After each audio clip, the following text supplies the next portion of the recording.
Welcome to Ask About Fly Fishing Internet Radio, your source for learning more about fly fishing in cold water, warm water, and salt water. Hello, I'm Roger Maves, your host for tonight's show. On this broadcast, we'll be featuring Brian Flechsig, and he'll be answering your questions on the lure of success, how passion turned into profit for a fly shop owner. This show will be 90 minutes in length, and we're broadcasting live over the internet. If you'd like to ask Brian a question, just go to our homepage at askaboutflyfishing.com and use the Q&A text box to send us your question. We'll receive your question immediately, and we'll try to answer as many of them as possible on the show tonight. And while you're there, make sure you sign up to receive our announcements so you don't miss out on any of our future broadcasts. Just fill out the form on the right side of our homepage, and we'll let you know when the next live show will be. This broadcast is being recorded and will be available for playback on our website about 48 hours after the show ends. You can also find it on any of the podcast distribution sites like Apple Podcasts, Google Podcasts, Stitcher, or wherever you listen to your podcasts. So if you have to leave early, you can return to our website or the podcast platform at your convenience and listen to the recordings at any time. If you're out and about on Facebook, Instagram, or X, we'd sure appreciate you sharing the podcast. And when you do, use hashtag #AskAboutFlyFishing and hashtag #FlyFishing. In fact, if you do it right now, it'd be great while you're listening to the show, let other people know what we're doing out here. The content of this broadcast is copyrighted and is property of the Knowledge Group, Inc., doing business as Ask About Fly Fishing. When we return, we'll be talking with Brian Flechsig, trouble with your name, Brian, about the lure of success. Colorado River at Lee's Ferry is called by some the world's largest spring creek. It's a massive, clear-running tailwater fishery that runs 15.5 miles from the base of the Glen Canyon Dam to the upper reaches of the Grand Canyon. At times, it gives the impression of being not one or two, but a series of parallel spring creek-like waterways. The fishing is great, and the scenery is gorgeous.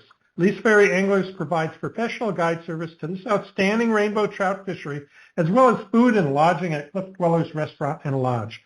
See for yourself why Lee's Ferry is on every fly fisher's must-do list. Visit leesferryanglers.com or call them at 800-962-9755.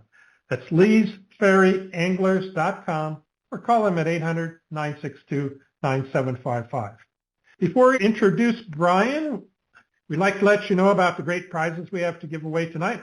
For our drawing tonight, we'll be giving away a one-year membership to Fly Fishers International and a one-year membership to Trout Unlimited. Now, if you haven't registered yet for the drawing, you can do so now. Just go to our homepage at askaboutflyfishing.com and look for the link under Brian's section that says register for a free drawing. Click on that link, fill out the form, and we'll announce the winners at the end of the show. We'll also be giving away a Mad River hat and fly box courtesy of Brian, and he's offering that up tonight as a prize, which is fantastic.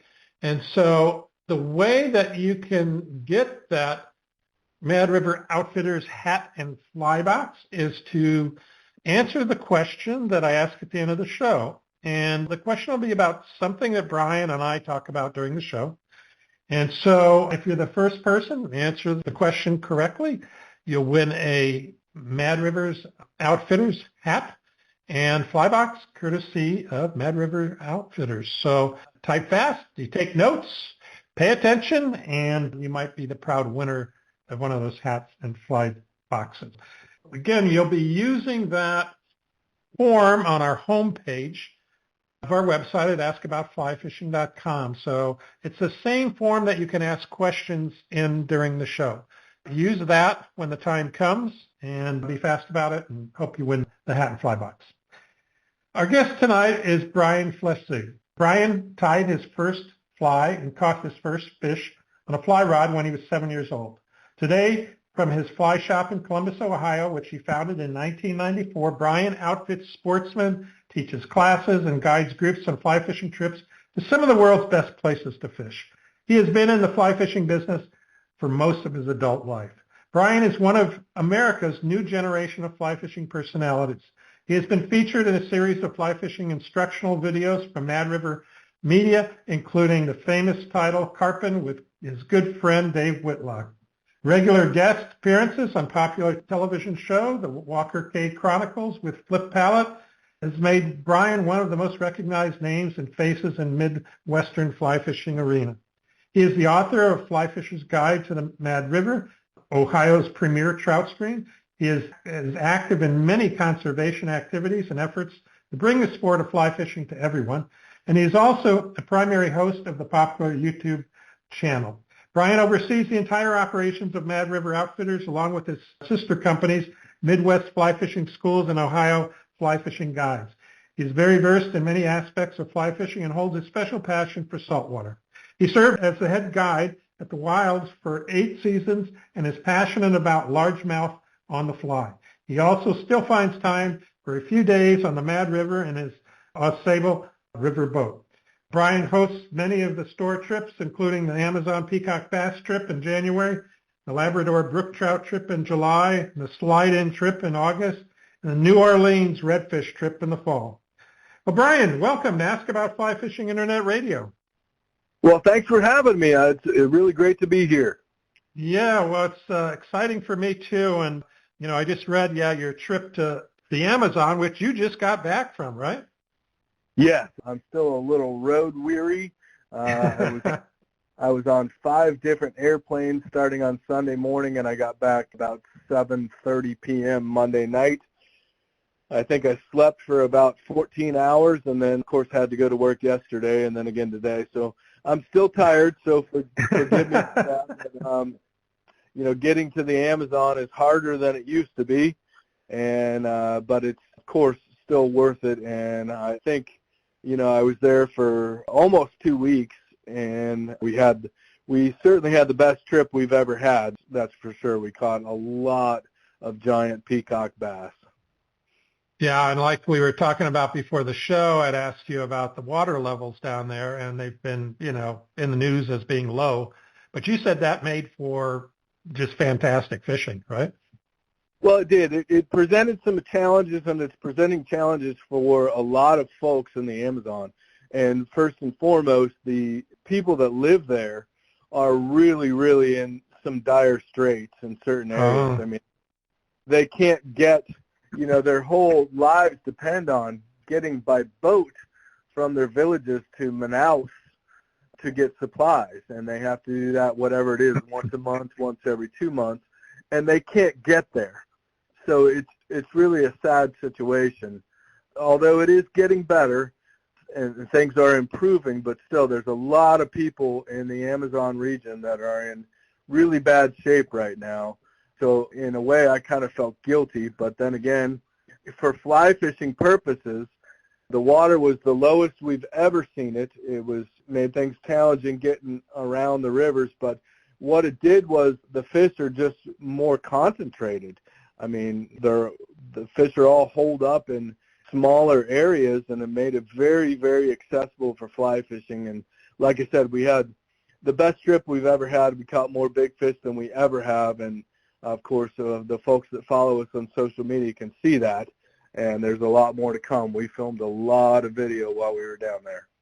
Cool. Yeah, well, so sorry to hear about that for the local people down there. It's always sad in those countries to see them suffer, but well, at least you brought some revenue to the area too. I mean, we always spend money where we go to fly fish, so that's got hopefully helped somebody out. Let's dig in here. I just want everybody to know that I did get some questions in talking, fly fishing questions about techniques and fishing and so forth, and we're not going to be talking about that tonight.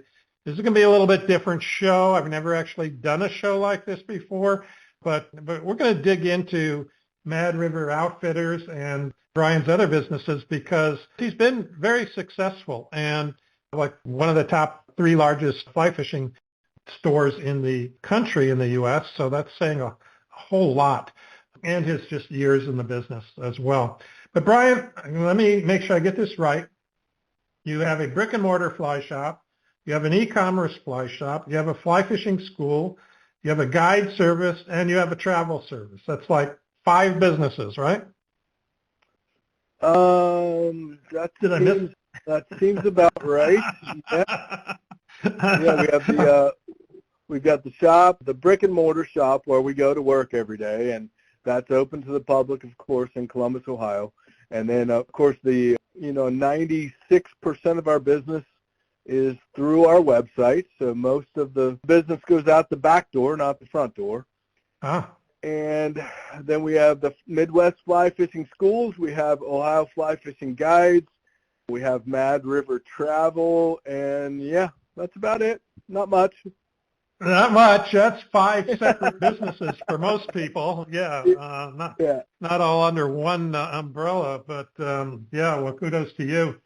Well, what inspired you to start in the fly fishing industry in the first place? I know from reading your bio, you started fishing when you were very young, but that doesn't always translate into a career with that, so how did that? No, it doesn't, and it's a really long story. I mean, we could probably make a whole show out of that, but the condensed version is this, I grew up in a family with my father who was a musician, and my father is still a phenomenal piano player, and he also played the organ at church when I was growing up. And then my Uncle Bill, who I just spent the week with in the Amazon.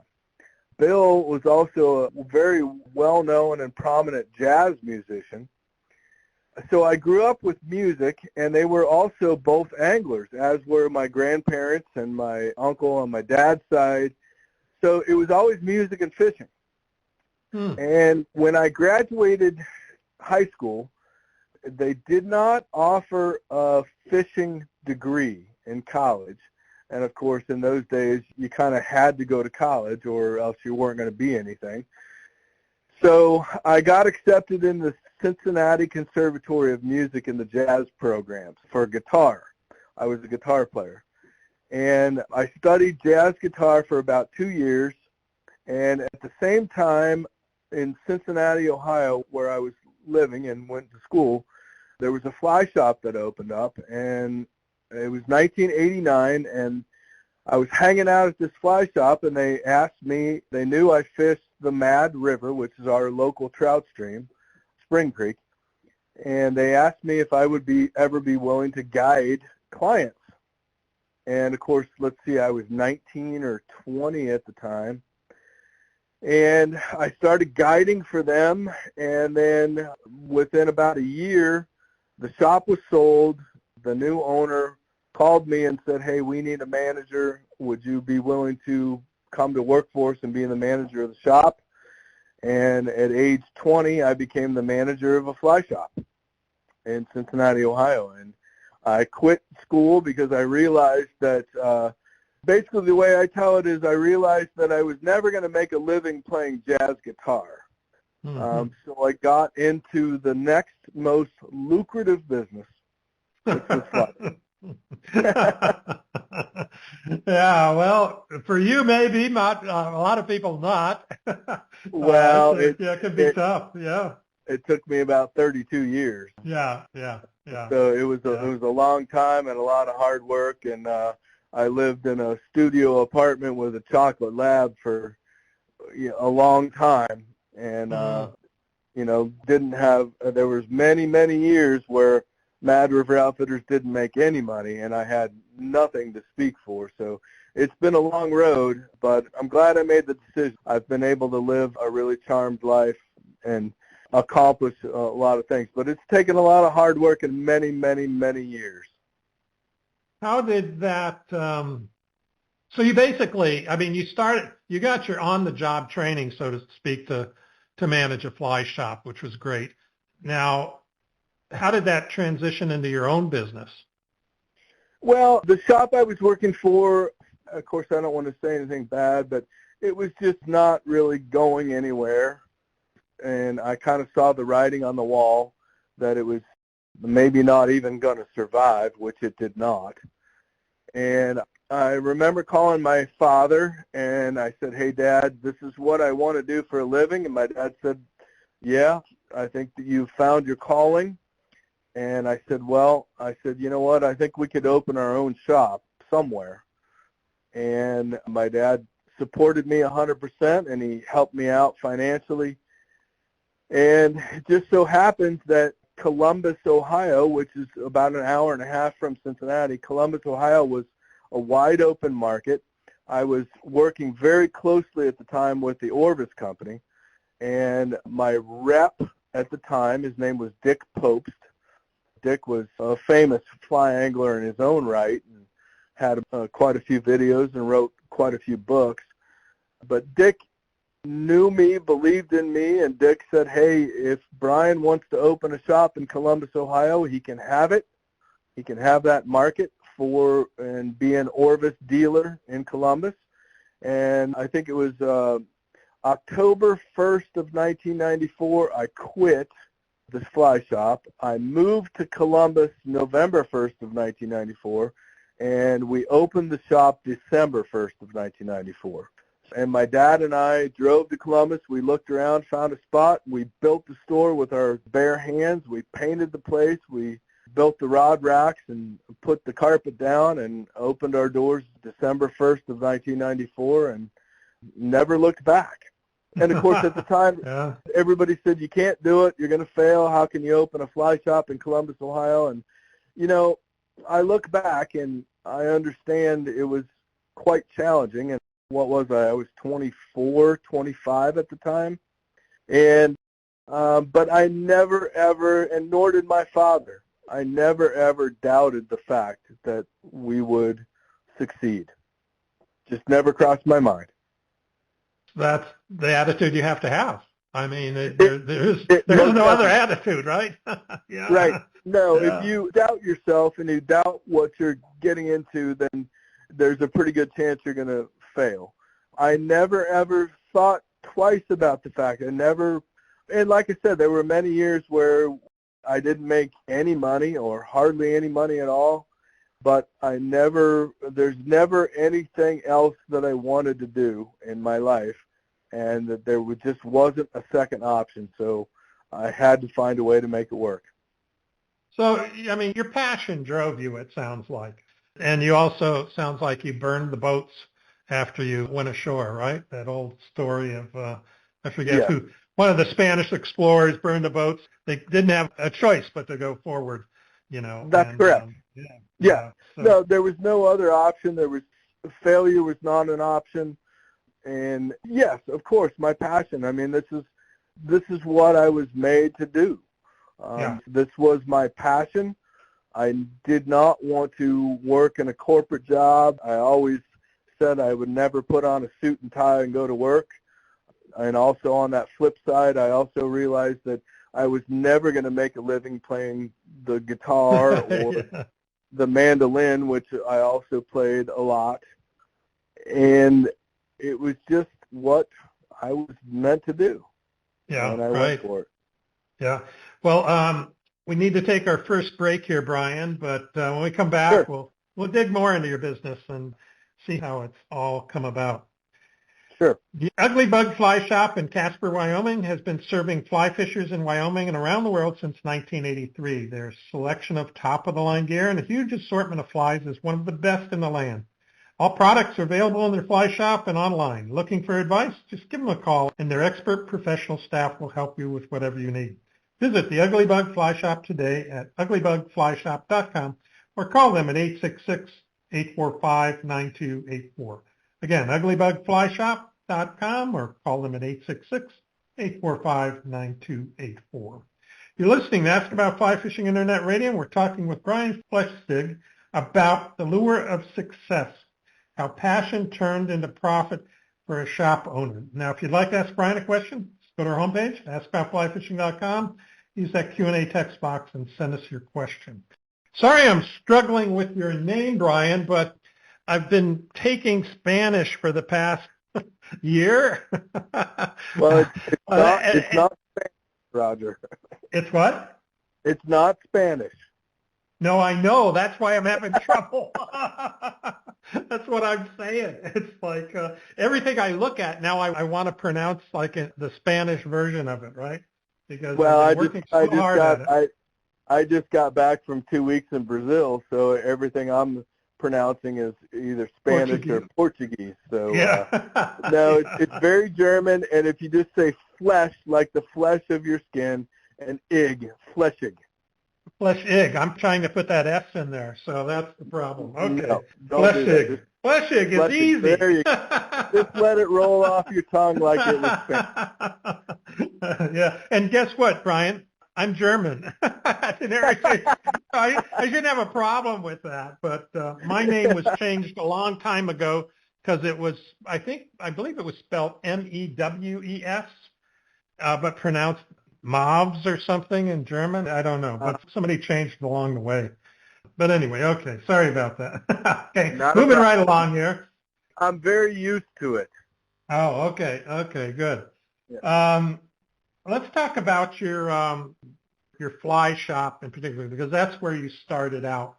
And as you said, which is and I've been to Columbus. I used to do training there. I stayed in an old hotel downtown where there was a shoe shine guy in the basement. I remember that, and he shined my shoes. And I thought that was really interesting. I can't remember the name of the hotel, but it was like a historical hotel there. But yeah, I didn't think of Columbus as a place where there'd even be a fly shop. But how did you begin to engage the local community, for your brick and mortar fly shop? Because even back when you started, there was no internet. You couldn't advertise that way. So how did you get your business going?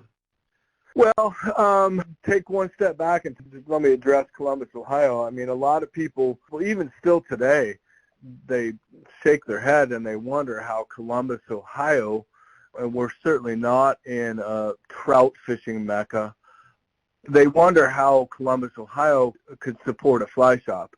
And the fact of it is that this is what I've always said, is that, and, I've got some very good friends. I mean, for example, Kelly Gallup is one of my closest friends.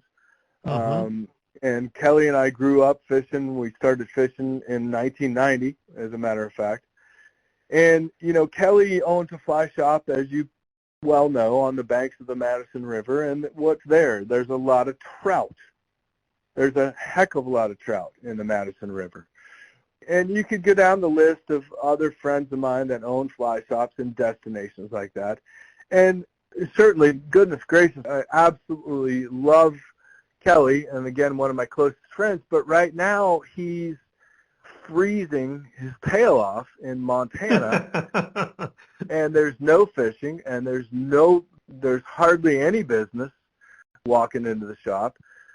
But that point aside, the thing is that I've always said is that fish don't buy fly fishing equipment. Trout don't buy things. People do. And Columbus, Ohio is the 11th or 12th largest city in the United States. You put a fly shop or you put any business, if it's a restaurant or any business that relies on consumer dollars, you put it where there's people. And Columbus, Ohio is a thriving marketplace. It's a great place to live. The cost of living is low. There's all kinds of industry, and it's the capital. Of course, Ohio State is here, which is one of the largest universities. There's a lot of people here that have a lot of money, and they like to spend money, and then they travel places.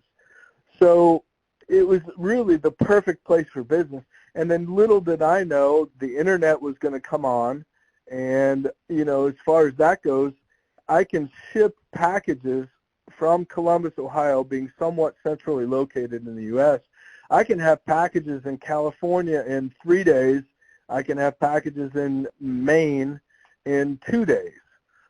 So centrally located, there's a lot of people traveling through here. We get a lot of people that are traveling to Columbus for business. We had just today at the shop, we had people from Seattle, we had people from Florida, we had people from New York in the shop that were traveling through on business or just visiting or what have you.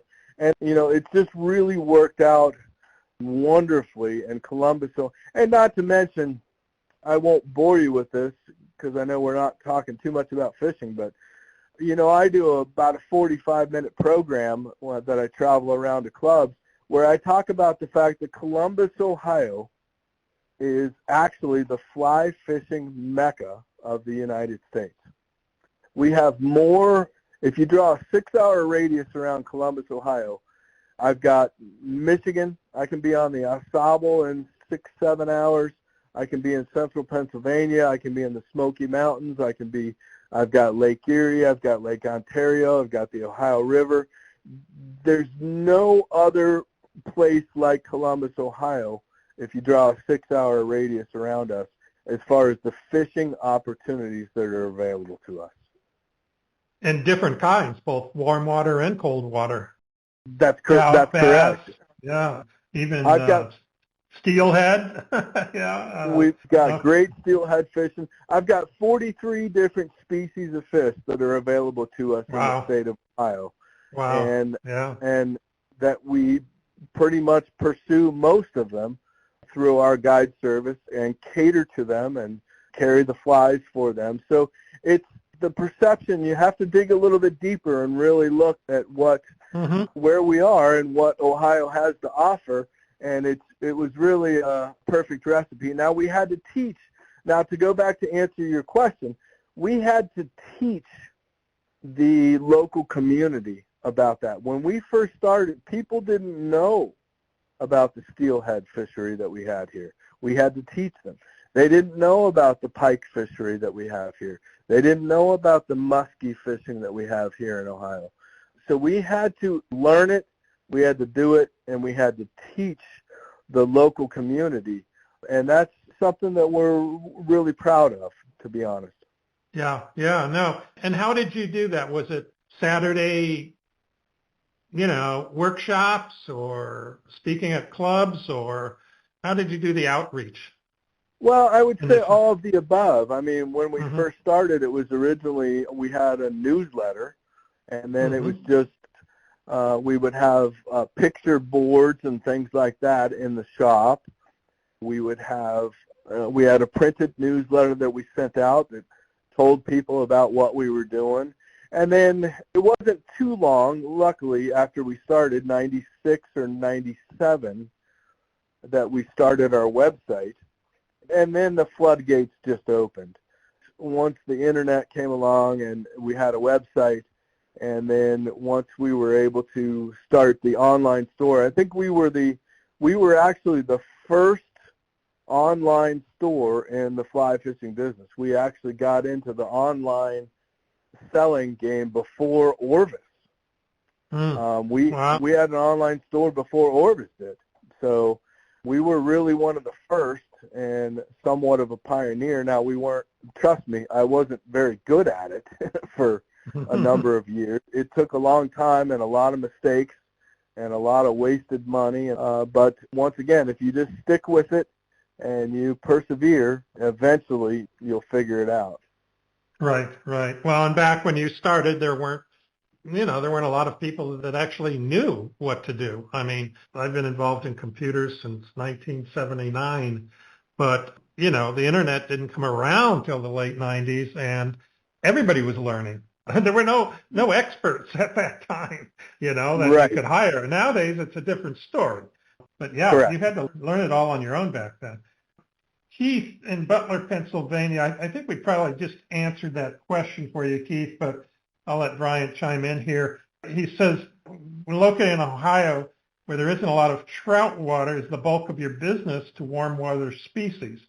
Is that true? I mean, you just opened up, kind of the world as far as fly fishing to us. But no, that's not the case, Keith, because as I stated earlier, 96% of our business, 96 comes through our website. So we sell as much stuff in Texas and California and Colorado as we do in Ohio. Yeah. So from a business standpoint.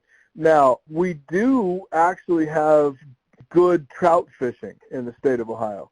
We have 3.5 trout streams. The Mad River, which I named the shop after, which is where I cut my teeth guiding. The Mad River is a spring creek that has brown trout. We've got brown trout and rainbow trout in the Clear Fork. We've got rainbow trout in Clear Creek. We also have Apple Creek. And then, of course, the steelhead fishing here in Ohio. The steelhead fishing is huge business for us. We probably run somewhere around 250, 300 guide trips a year for steelhead. So actually trout and cold water fishing is still a huge part of our business, but we also go to great lengths to focus on warm water fishing, smallmouth fishing, largemouth fishing, carp. Of course, we would kind of like to think of ourselves as some pioneers in the world of carp.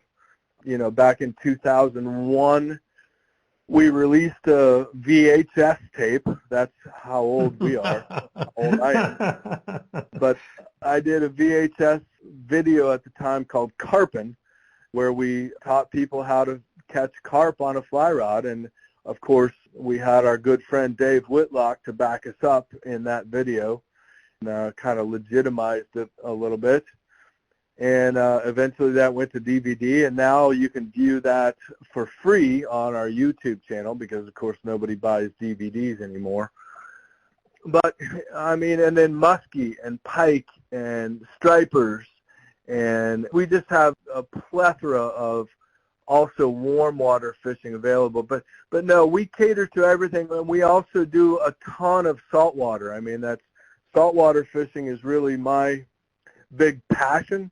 I grew up fishing in South Florida. I've been fishing in the Bahamas for almost 30 years. I fished New Orleans a lot for redfish, Belize. We do a ton of saltwater fishing as well. So that's also big business for us. And a lot of people wouldn't equate a fly shop in Columbus, Ohio for being a saltwater shop. But if you go and look at our saltwater fly selection, you would think we're in Central Florida. Yeah. Well, you make me think about a number of things. One, the internet opened up the world to businesses everywhere. It doesn't matter whether you sell socks, or food or fly fishing gear or whatever. Anybody can have a business in anywhere, in any part of the world, and do business. And the other thing that impressed me about what you've done is, I work with people and, saying, well, how can you 10X your business? Well, one is to not think about 2Xing your business, but 10Xing your business. And to 10X your business, you have to think in different ways. You have to kind of go into what some marketing people know about the Blue Ocean book. But, you go into where people aren't and you do business. And as you grew, it sounds like you were at times in those blue ocean areas where you might have been the only one swimming out there at the time, and yet It was a new market, and then you thrived in it, and then you look for the next new market. And all of a sudden you've got, what did you say, 32 species of fish that you're catering to, in the area, and that's not counting the ones that aren't in the area, like, salt. So that's very impressive. But a lot, when we look back over that to 1996, a lot has happened in those years in the way of marketing, distribution, sales in the fly fishing industry. Even now, some of the people are questioning whether the industry shows that we've had over the years, are they still needed? With Zoom and the internet and, I don't know what your take on that is, but the whole world's changed anyway. So, I'm off on a little rant there, but... let me chime in on that real quick. My take on that is very similar to if I could draw an analogy. I've been in the business now, 34, 35 years. 34 years I've been in the fly fishing business. And so I've seen a lot of changes. I've seen it go up. I've seen it go down. And when the big box stores started getting involved and, and people were walking in Mad River Outfitters blowing taps Oh my gosh, Cabela's is going to open up in Columbus. Well, that'll be the end of you, Brian. And then, of course, I've had a good relationship with Orvis over the years, but of course they opened a store within 4 miles of my shop, and people were coming in our store just blowing taps. Well, Orvis is going to put you out of business. Well, they didn't, and then people said, well, the internet's going to put you out of business and blah, blah, blah. I still believe in the mom and pop, and I call it the Cheers mentality of retail. And it's if you remember the old show Cheers, where everybody knows your name, right?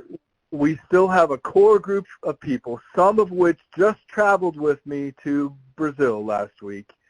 These are customers that have been friends, they've been customers, they've been, and again, friends for 20, 25, 30 years, whatever it is. And when they walk in the shop, you know their name, you know what they've been up to, where they're going, and that mom and pop specialty retail, I believe, is never going anywhere. And big box stores can't compete with us. The internet, of course, we're a part of the internet, but still, the internet's not going to kill us. The corporates are not going to kill us because we offer customer service and we offer an experience that people cannot get elsewhere. Right, right. And when they call Mad River Outfitters or they email Mad River Outfitters, they hear from me or Andy or Pat or Ryan, and these are all people that have been working for us for 10, 12, 15, 20 years. They're upper level. They're, for all intents and purposes, equals to myself as far as their knowledge, their experience, and you just can't duplicate that. You can't go to Cabela's or Bass Pro Shops or any of these other places, and for gosh sakes, I mean, this whole Amazon thing, I mean, that's just ridiculous. I hear people say they bought this on Amazon and then it broke and then they don't know what to do. They don't know who to call. They can't get any service. And they bought the wrong thing in the first place.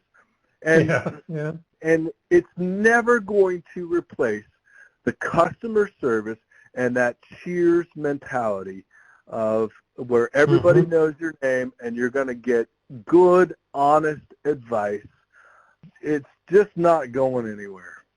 Yeah. Good point. Gary Kaufman in North Carolina wrote in and he says, in creating your product lines, do you select for low, medium, and high-cost products to appeal to the broadest spectrum of customers or focus in on one price point? No, Mad River Outfitters is an equal opportunity shop. We carry $59 fly rods, and I'll throw out a name, Cortland Fairplay, $59.95. And then, of course, we carry the top of the line. No, we welcome all people at Mad River Outfitters of any income level, of any race, any gender, any no, we sell everything from the very cheap stuff, $45 fly reels, $59 fly rods, No, we cater to everybody, and I think that's been one of the secrets to our success is we're not elitist, I kind of made my claim to fame many years ago on carp fishing. So I'm not a snooty elitist, but no, we carry all price levels, all price spectrums in our product line. So no, we are not a high-end shop. We're not a low-end shop. We cater to everybody. Everybody's got to start somewhere, right? I mean, I can guarantee you my first fly rod wasn't an $800 fly rod, So well, and it doesn't need to be. I tell you, I'll be in Florida next weekend. I'm teaching my buddy Flip Powell and I. We teach these schools together, and we actually teach them right in his driveway in Mims, Florida. And we always bring up the fact that, that you don't have to spend $1,200 or $800 on a fly rod. The Cortland Fair Play fly rod at $59.95, and again, I don't mean it to be a commercial for Cortland, but it's a perfectly fine fly rod that will catch just as many fish as a $1,200 Scott or Sage or Orvis rod. It might not feel as great, it might not look as great, it might not last as long. I don't know. Yeah, we were. My last interview was with George Daniel, and I know you know George. And yes. I just finished reading his most recent book. Yeah. By the way, and really, really well done. I really respect George. He's one of the most well-rounded anglers, especially when it comes to trout fishing. He is just, quite frankly, he just runs circles around me as far as his expertise. That's for sure.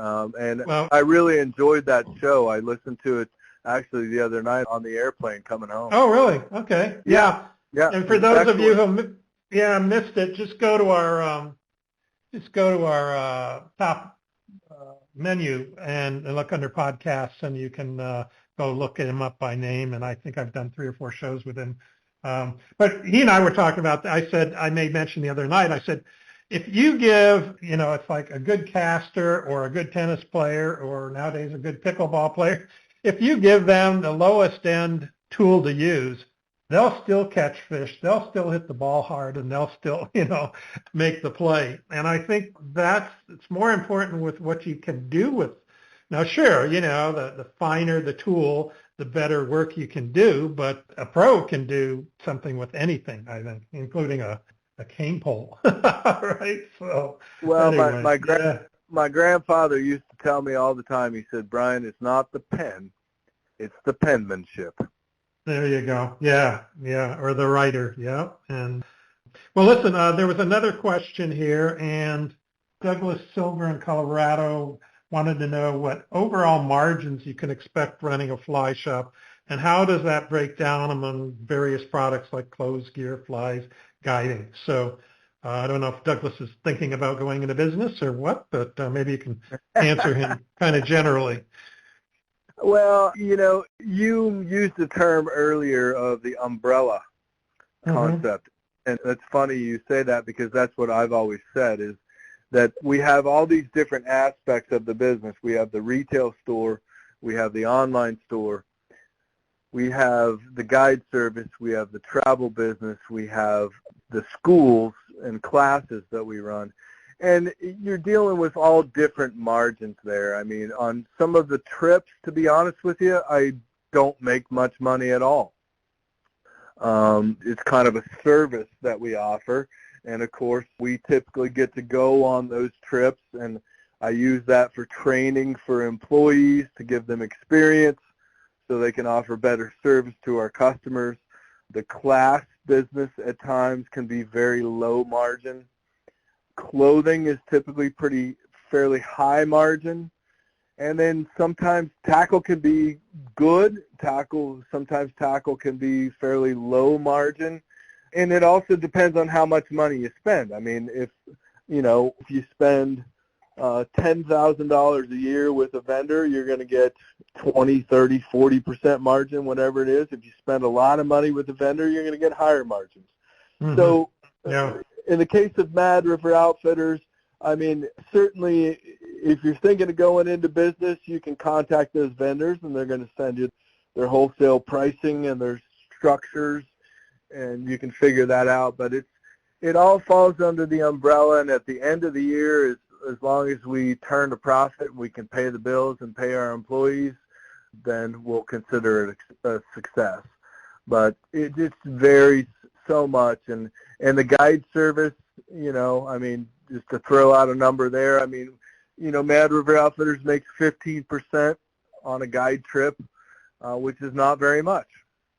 Right, But it's a service that we offer, and it all falls under that big umbrella of Mad River Outfitters. And at the end of the year, so far so good, we've been able to turn a pretty good profit. Yeah, and under that umbrella, all those businesses are working synergistically together.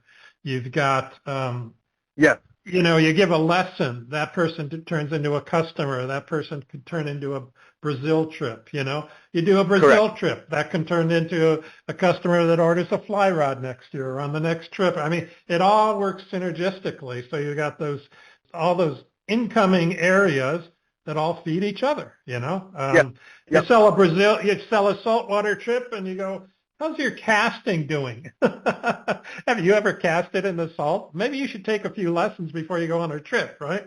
It's That's like, it all correct. works so well together. Yeah, yeah. No, well, Um, then, like we said, it's the big umbrella. yeah, yeah, yeah. Couple of questions from Matt Rossett in Basalt, Colorado. He says, what's the top selling grossing product at the fly shop? What are the top 2 to 3 fly patterns that you sell in the shop? Oh boy, the top grossing is probably flies. We sell a Okay. lot of flies. We sell somewhere around $1 million in flies a year, which is quite a bit. And then, believe it or not, it's fly lines. That wears And out too. Yeah, things that wear out, fly line and things you lose. yes, Yeah. yeah. That's why I kind of never thought about it that way. But Yeah. I mean, flies are kind of the fly fisher's passion.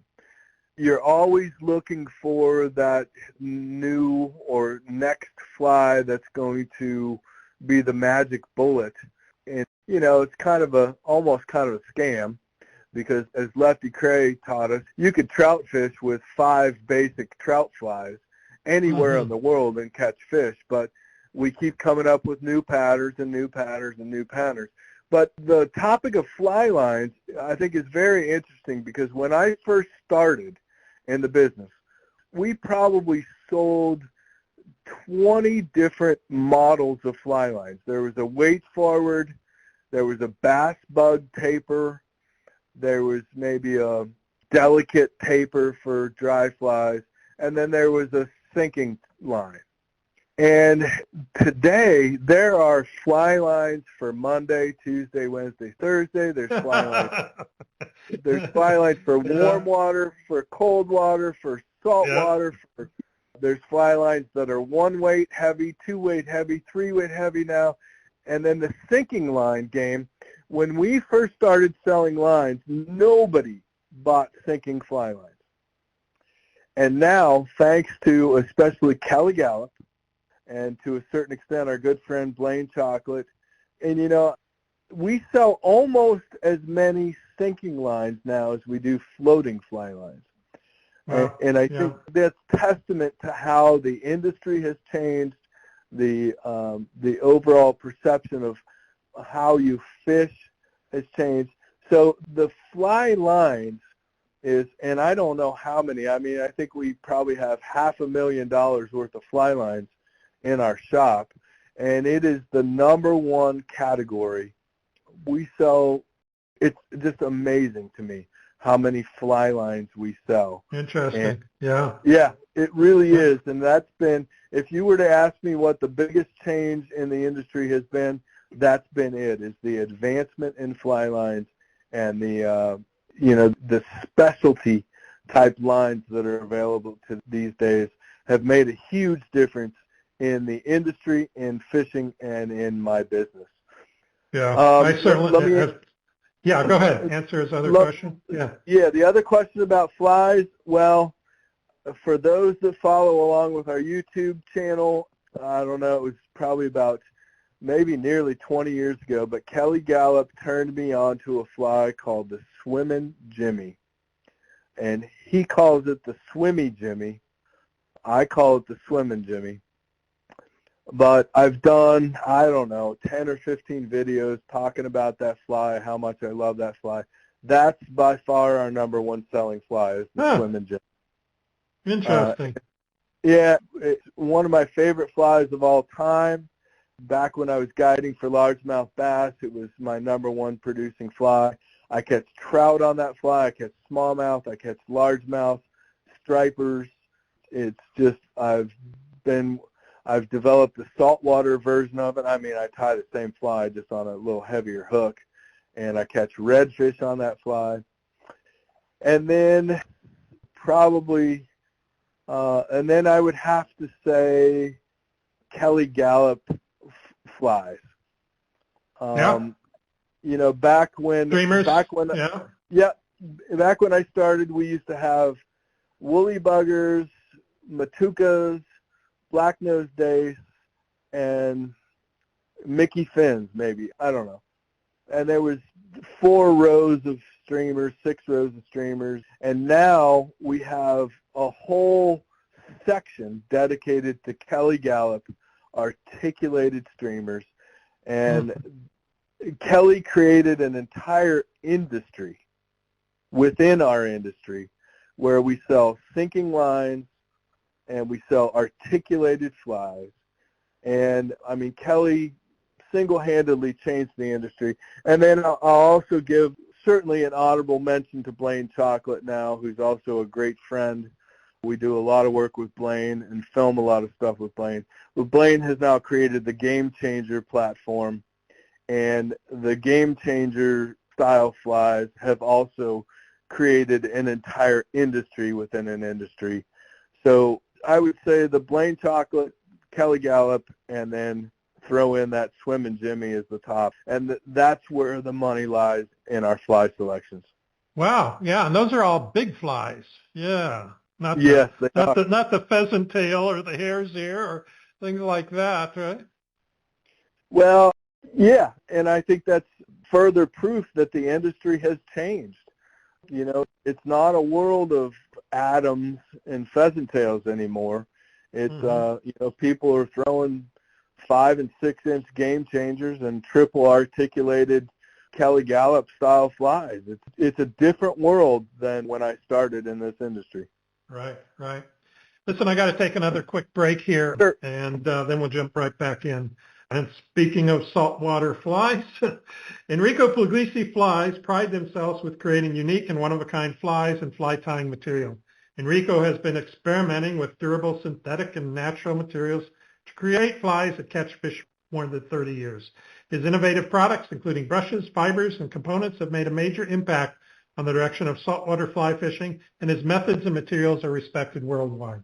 Whether you want your flies hand-tied for you or you'd like to tie your own, be sure to visit Enrico Puglisi Flies and browse their online catalog. Visit epflies.com and do a little shopping today. Again, that's epflies.com. You're listening to Ask About Fly Fishing Internet Radio, and we're talking with Brian about the lure of success. And if you'd like to ask Brian a question, just go to our homepage at askaboutflyfishing.com and send us a question. I do see questions coming in, folks, about, you know, fishing, different fishing things. We're just not talking about that tonight. Maybe I can get Brian back on another night and we can talk just fishing. But tonight we're talking the fly fishing business. So just wanted to give you a heads up out there.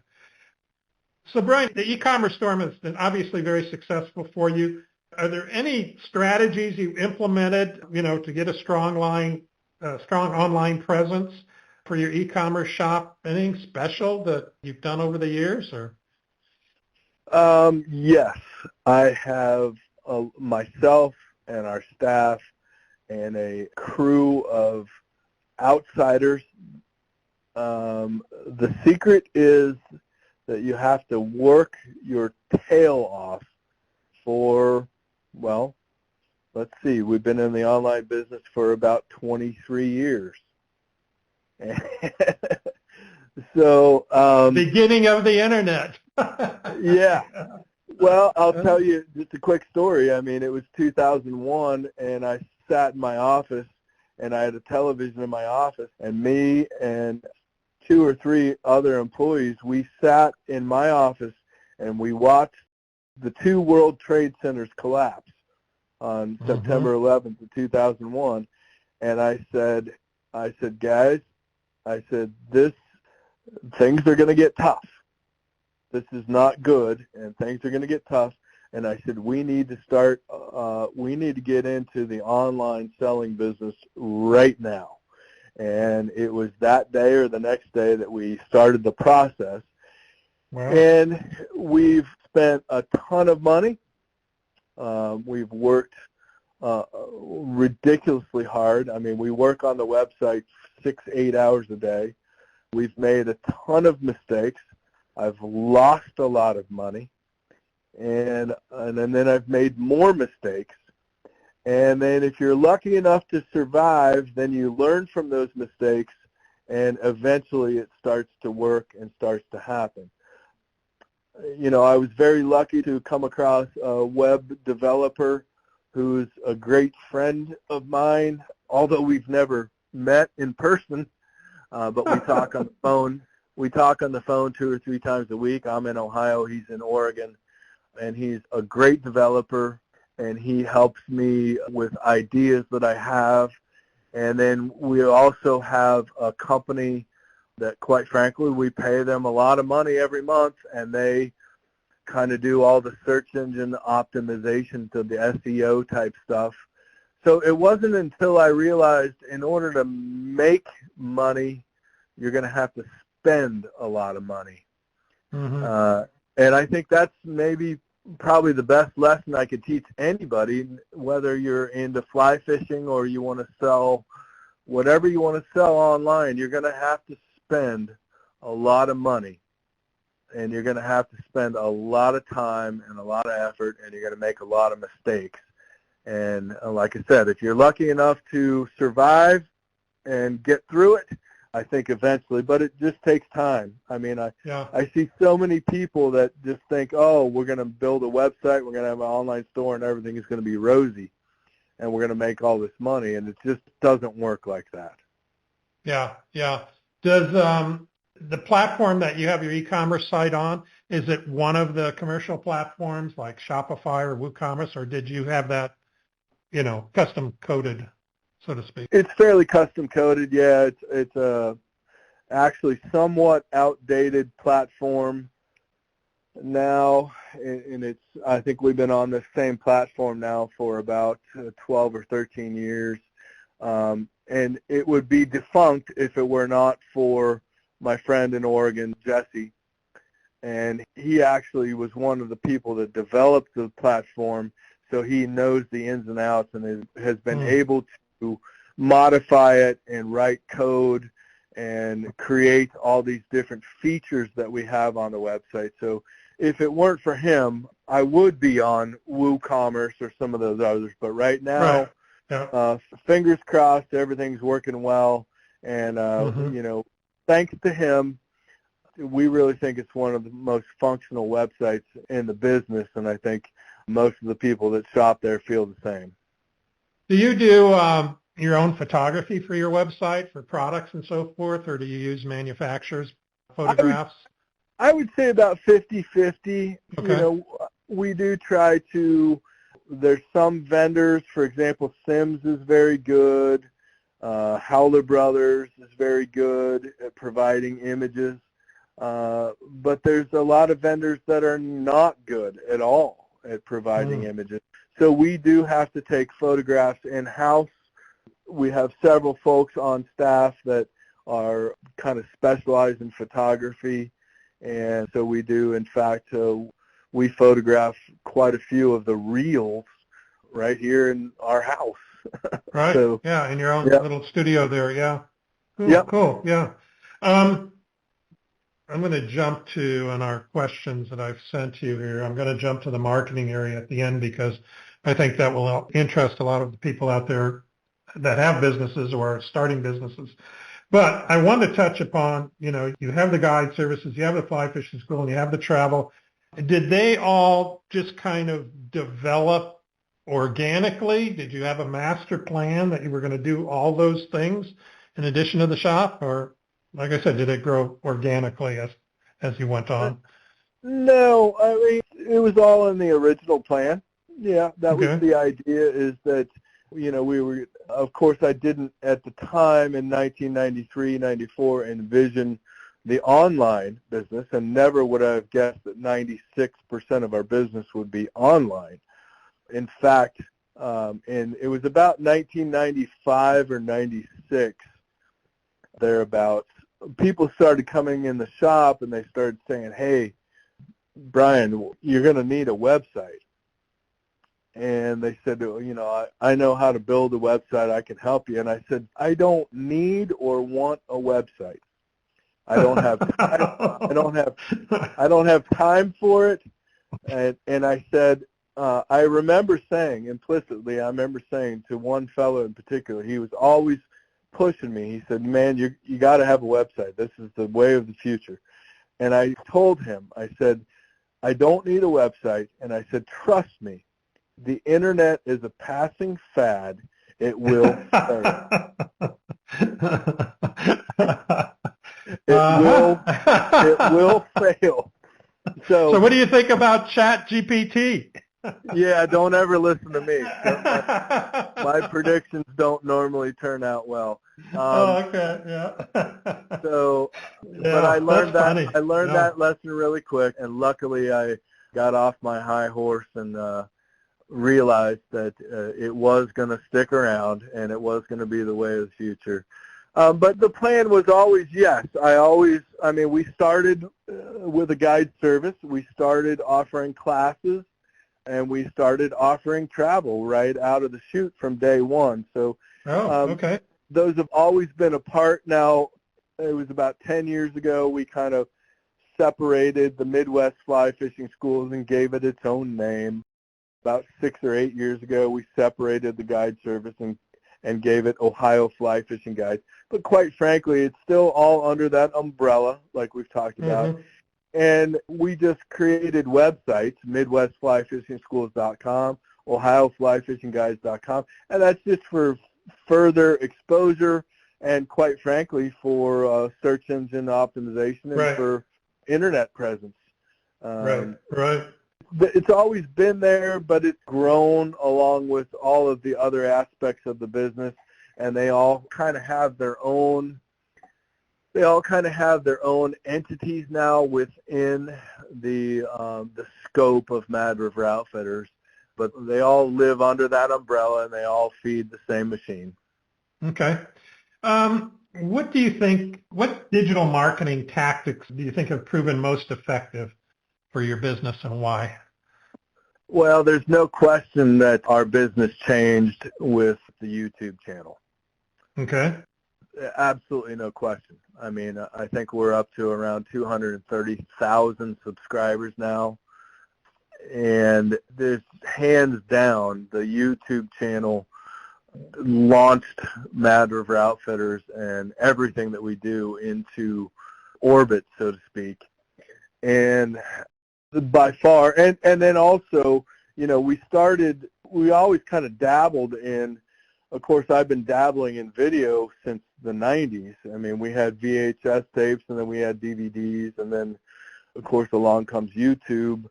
And we started, I think, in late 2017, we started filming stuff once or twice a week and kept building a library of instructional videos, product reviews, tutorials, documentary-style stuff.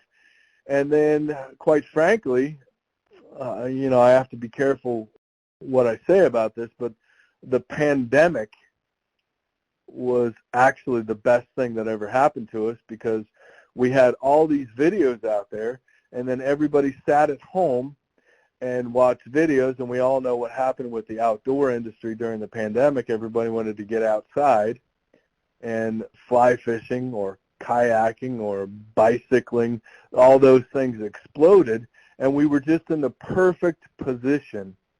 And I don't know how many millions and millions of views our videos got during 2020 and 2021, but it was really astronomical, and it's just snowballed since. Yeah, it's weird. And now we're going through a whole nother time that's really stressing a lot of businesses, because it is. Those COVID, I know in Colorado alone, they sold 70,000 more licenses than they did the year before COVID, Right. Now, granted, that might, they may not keep fishing. It might have been just something to mess around with at the time. But yeah, what you were saying is so totally true. But now it's not so easy online for a lot of people. It's Right. harder. Yes. And to develop the following that you've established is incredible.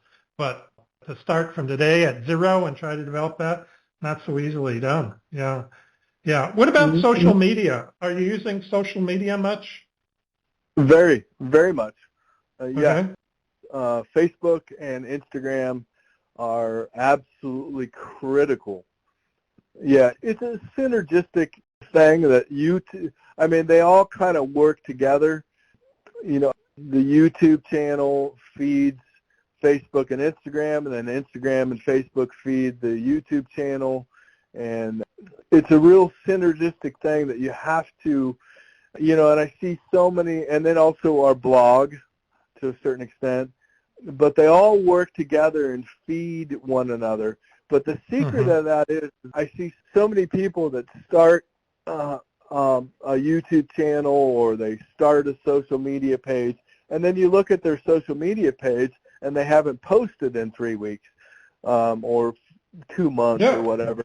And that's not how it works.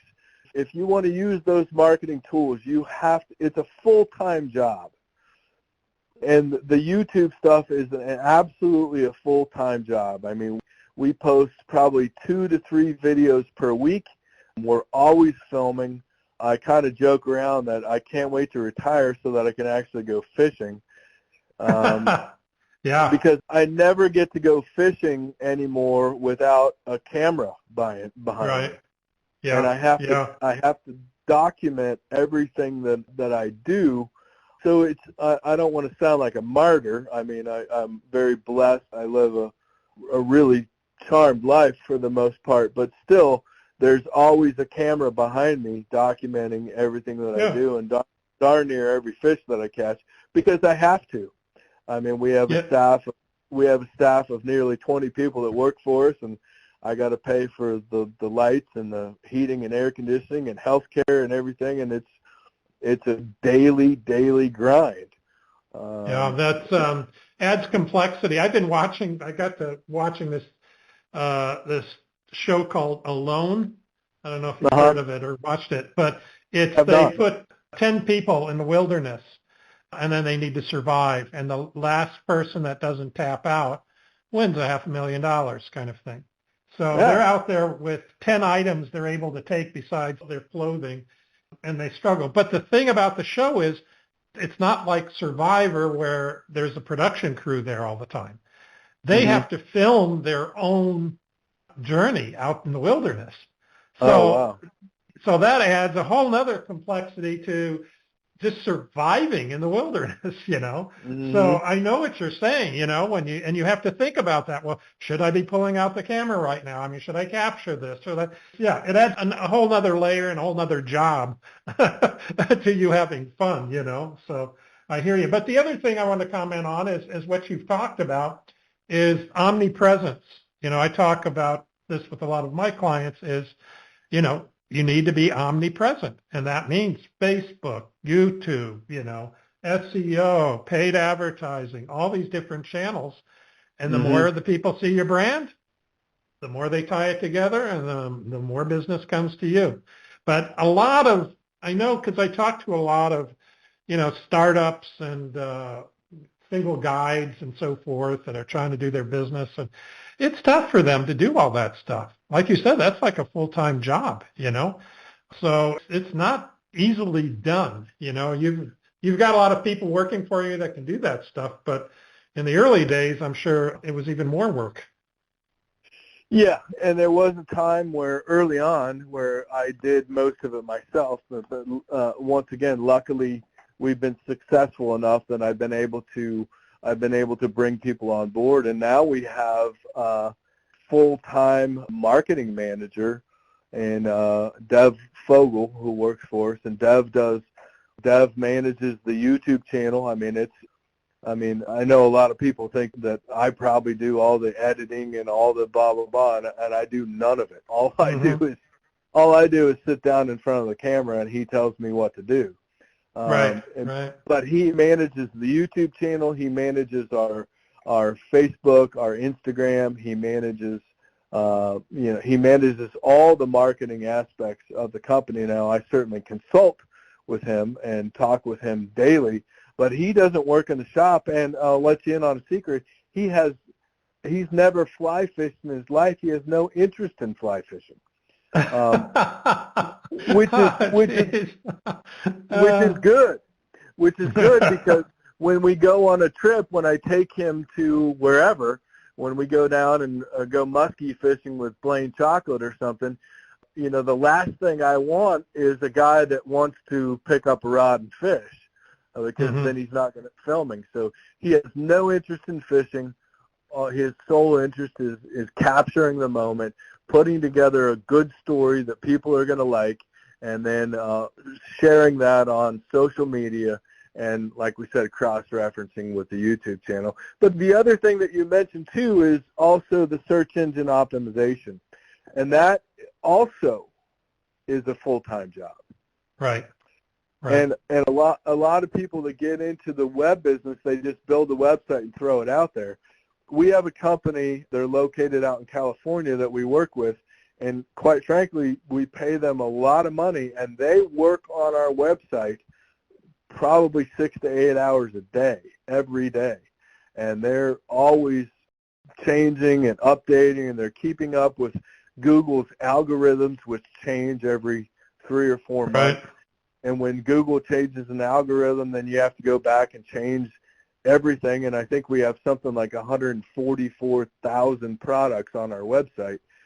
So when you imagine that you have to go in and change the wording or the keywords or the meta tags on 144,000 items, that in itself is a full-time job. So marketing these days, especially for a small business like ours, it costs a lot of money, and it takes a lot of man hours, and you've got to be willing to do that. And I think in a lot of people's minds, owning a fly shop, well, you just get to hang out in the fly shop all day and talk about fishing, and then you get to go fishing.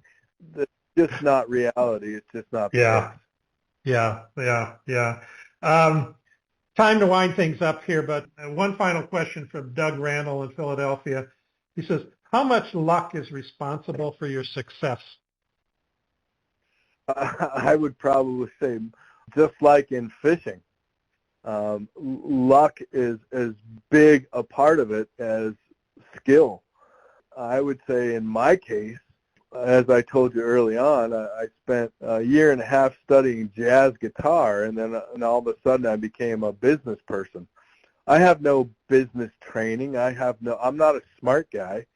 I don't know anything about, business. So it's been, I would say it's 90% luck, and well, it's hard work, and it's dedication, but luck has a lot to do with it. And trust me, I've been very, very lucky over the years to have a lot of great people around me, and I've been very lucky that my mistakes didn't cost me everything, because I've made a lot of mistakes in my life. Yeah. And that's how you learn. And in my career, not only in my life, but relating to business, I've made a lot of mistakes in running Mad River Outfitters, and I'm just very lucky that those mistakes didn't put me out of business, and then I was very lucky to be able to learn from those mistakes, and that's luck. So. Well, you failed forward successfully. That's the one way to put it, right? Exactly. That's a great way to put it. Yep. Yeah. There's no problem with failing at times in business or life, as long as you learn something and you move forward, So it sounds like you've done an excellent job doing that. Well, I got to wrap things up here, Brian. We're out of time. We didn't even get to half the questions I wanted to ask, but maybe we can have you back on the show, but we can talk fishing next time. So, I'd love to. Yeah.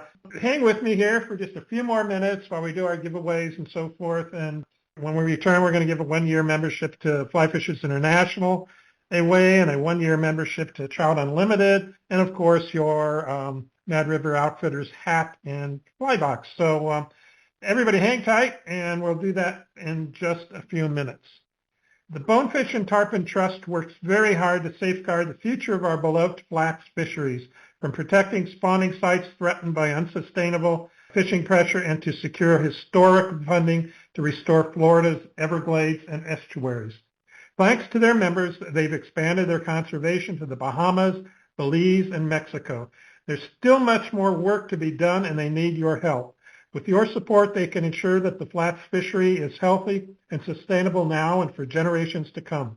Visit btt.org and become a member today of the Bonefish and Tarpon Trust.